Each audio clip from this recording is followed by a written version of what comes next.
రాయలసీమలో ఉన్నటువంటి వైఎస్ఆర్సీపీ నాయకులందరూ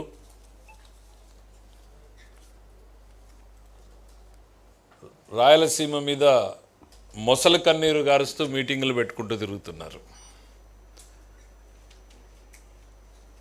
మదనపల్లిలో, అనంతపూర్లో, రేపు కర్నూలులో రాయలసీమ మీద అవ్యాజ్యమైన ప్రేమను కనపరుస్తున్నారు.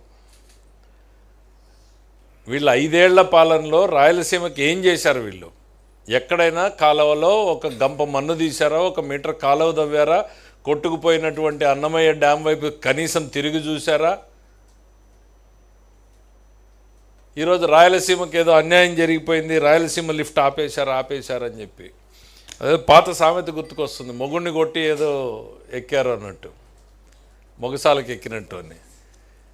ఆ రాయలసీమ ప్రాజెక్ట్ని చంపింది మీరు.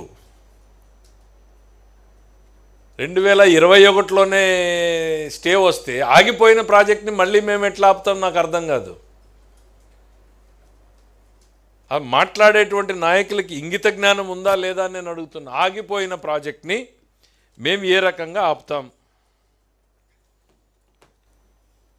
మీకు కావాలంటే ఆ స్టే ఆర్డర్లు కూడా తెచ్చి చూపిస్తాం. ఎన్సీఎల్టీలో నేషనల్ గ్రీన్ ట్రిబ్యునల్లో వీళ్ళకి స్టే ఇచ్చినటువంటిది.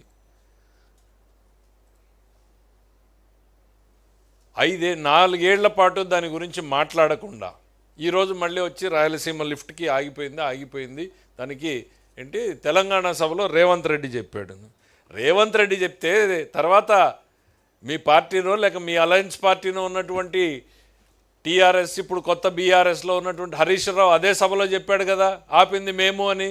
అంటే మీరిద్దరు కూడబలుక్కుని ఆపినటువంటిది విషయం బయటకు వచ్చింది అనేది ఏమన్నా కంగారు పడి బట్టగాల్చి ముఖాన్ని వేసేటువంటి ప్రయత్నం చేస్తున్నారా?